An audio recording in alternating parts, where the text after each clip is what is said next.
Honorable Member Shri Amol Khole ji. धन्यवाद अध्यक्ष महोदय, आपने मुझे बोलने का अवसर दिया। माननीय राष्ट्रपति जी ने अपने अभिभाषण में सरकार की कई सारी उपलब्धियों का उल्लेख किया और मैं उन उपलब्धियों के लिए सरकार का अभिनंदन करना चाहूँगा जिनका लाभ अंतिम पंक्ति में खड़े अंतिम व्यक्ति तक पहुँचा हो। राष्ट्रपति जी ने अपने अभिभाषण में नए संसद भवन के निर्माण की बात की, गर्व की बात है। लेकिन सवाल ये उठता है अध्यक्ष महोदय कि जिस देश की सार्वजनिक स्वास्थ्य व्यवस्था कोरोना की महामारी में बुरी तरह से एक्सपोज हुई हो, उस देश की प्राथमिकता क्या होनी चाहिए? नया संसद भवन या हर जिले में हर संसदीय चुनाव क्षेत्र में एक सुसज्ज अत्याधुनिक सार्वजनिक अस्पताल? देश की प्राथमिकता को नजर रखते हुए सिर्फ 22 एम से कुछ नहीं होगा। देश की प्राथमिकता को नजर रखते हुए पहले अस्पताल और फिर संसद भवन, इस पर आत्मचिंतन हो, ये मेरी गुजारिश है। Please silence, please. Vidur ji. और वैसे भी इस संसद भवन की मांग किसी ने नहीं की है, लेकिन हर सांसद मेरे इस बात से सहमत होगा कि हर संसदीय चुनाव क्षेत्र में एमपी लैड फंड के तहत होने वाले विकास कामों की मांग जरूर हो रही है। इसलिए मेरी दरख्वास्त है कि इस एमपी लैड फंड को अविलंब पूर्ववत किया जाए। इसमें अभिभाषण में केंद्र और राज्य के सरकारों के बीच कोऑर्डिनेशन की भी बात की गई। माननीय minister of finance state Anurag ji यहां उपस्थित है। मैं आपका ध्यान आकर्षित करना चाहूंगा कि महाराष्ट्र की सरकार को जीएसटी की 25,000 करोड़ की राशि प्रदान होना बाकी है, उस पर अविलंब विचार किया जाए। राष्ट्रपति जी ने अपने अभिभाषण में युवाओं के रोजगार की बात की। इस सरकार ने सपना दिखाया था कि सालाना 2 करोड़ युवाओं को रोजगार मिलेगा। अजी मिलना तो छोड़िए, जो हाथ में था वो भी चला गया। आज 1000 नौकरियों के लिए लाख लाख युवा अप्लाई करते हैं और 4th क्लास की नौकरी के लिए ग्रेजुएट्स और पोस्ट ग्रेजुएट्स कतार में खड़े आते हैं। पहले नीम और अब नेशनल अप्रेंटिस जैसे प्रोग्राम, ये जो नीतियां हैं, ये देश के युवा वर्ग के लिए शोषण व्यवस्था साबित हो रहे हैं। क्योंकि पहले नौकरी लग जाती है, फिर माँ बाप शादी कर देते हैं और 2 साल में कंपनी ब्रेक दे देती है ताकि उसको परमानेंट ना करना पड़े और युवा के भविष्य में अंधेरा छा जाता है। इसलिए इन युवाओं के आक्रोश को समझे और इन नीतियों पर पुनर्विचार हो। इस अभिभाषण में और एक बहुत अच्छी बात की गई, वो है आत्मनिर्भर भारत की। जब हम सब ने सुना था कि देश को बिकने नहीं देंगे तो हर किसी को गर्व महसूस हुआ था, लेकिन शायद उसके बाद OLX का विज्ञापन कुछ ज्यादा प्रभावशाली साबित हुआ और वो नीतियों में भी दिखने लगा। बेच डाल, BPCL बेच डाल, BSNL बेच डाल, एयरपोर्ट्स बेच डाल, सीपोर्ट्स बेच डाल। अब डर लगने लगा है कि यह आत्मनिर्भर भारत की बात हो रही है या फिर चुनिंदा पूंजीपति निर्भर भारत की।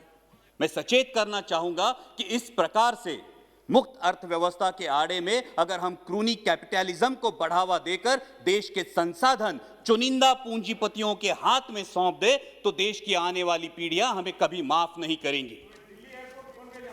इसमें राष्ट्रपति जी के अभिभाषण में किसानों की योजनाओं की बात की गई, लेकिन आज जो हमारे अन्नदाता, हमारे किसान भाई दिल्ली की सरहदों पर आंदोलन कर रहे हैं, जिसमें 200 से भारतीय, मैं भारतीय कहूंगा, 200 से भारतीय शहीद हुए, उनके प्रति कोई संवेदना इस अभिभाषण में नहीं दिखाई दी। यह आश्चर्यजनक है।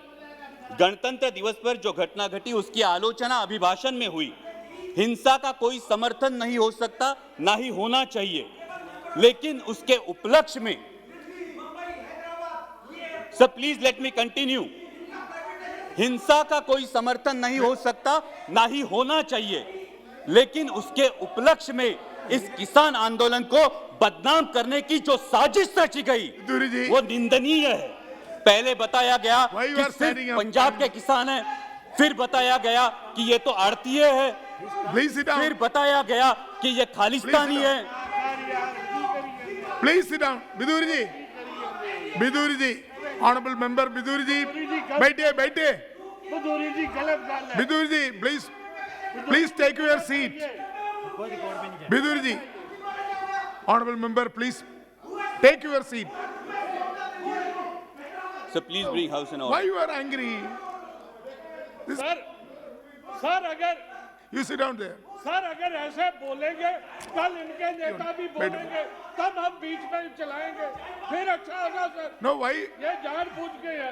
Whenever you, Vidur ji, whenever you will speak, at that time, That time you can tell everything. Why you are stand up every time? Thank you Please, sir. Please. Sir, गणतंत्र दिवस में जो घटना घटी उसकी आलोचना अभिभाषण में हुई। हिंसा का कोई समर्थन नहीं हो सकता, ना ही करना चाहिए, लेकिन उसके उपलक्ष्य में इस किसान आंदोलन को बदनाम करने की जिस तरह से साजिश रची गई वो निंदनीय है।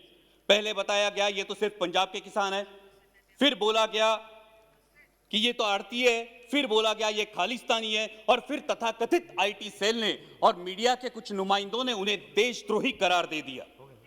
मैं पूछना चाहूंगा कि सर, जो बाप अपने 18 साल के नौजवान बेटे को बोलता है उठ तुझे फौज में भर्ती होना है, तूने बेल्ट की नौकरी करनी है, जो मां अपने बेटे को बॉर्डर भेजते हुए बोलती है कि अगर दुश्मन ने देश पे गोली चलाई तो तूने अपना सीना आगे कर देना है, तो वो देशद्रोही कैसे दिए जाते हैं?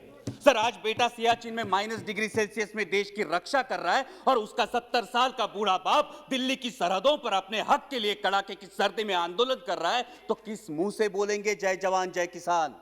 और सर, आज तो देश को 2 नए शब्द मिले हैं, उसमें से एक है आंदोलन जीवी। मैं शुक्रगुजार हूं इस शब्द के लिए, कारण महाराष्ट्रातले भाजपचे नेते सतत उठसूट आंदोलन करत होते, त्यांना काय म्हणायचं ते आम्हाला या शब्दामुळे कळलं। पण ज्या कष्टकरी वर्गासाठी आमचे बाबा आढावांसारखे सामाजिक कार्यकर्ते वयाच्या 90 ठामपणे उभे राहतात, ते मात्र महाराष्ट्राचा अभिमान है। लेकिन मैं पूछना चाहूंगा सर आपके माध्यम से कि जिस देश की स्वतंत्रता की बुनियाद ही आंदोलन हो, उस देश में इस बात का प्रयोग कैसे किया जा सकता है? सिर्फ 1 मिनट में कंक्लूड करूंगा सर। यहां पे कई माननीय सदस्य बोलते हुए उन्होंने परराष्ट्र में जिन्होंने अच्छी बात की उसकी सराहना की, लेकिन ये कैसी विडंबना है सर, जब ब्राजील के राष्ट्राध्यक्ष संजीवनी की उपाधि देंगे तो हम खुश होंगे, जब अमेरिकी पूर्व राष्ट्राध्यक्ष हाउडी मोदी बोलेंगे तो हम तालियां बजाएंगे, और जब कोई विदेशी मानवता के दृष्टिकोण से किसान आंदोलन पर टिप्पणी करेगा तो फिर वो फॉरेन डिस्ट्रक्टिव आइडियोलॉजी हो जाती है। सर, ये बैरिकेड्स लगाना, ये फेंसिंग करना, ये किस प्रजातंत्र का लक्षण है? सर, महामहिम राष्ट्रपति जी ने अपने अभिभाषण में आर्य चाणक्य के पंक्तियों का उल्लेख किया, लेकिन मैं इस सदन को बताना चाहूंगा कि उन्हीं आर्य चाणक्य ने यह भी बताया है कि जब राजा का अहंकार प्रजाहित से ऊपर उठ जाए तो समझ लेना कि उसके शासनकाल का अंत निश्चित है। और इसीलिए मैं दरख्वास्त करूंगा कि संवेदनशीलता से इस समस्या का किसानों के हित में हल निकाले, ताकि फिर हर देशवासी गर्व से कह सके जय जवान जय किसान।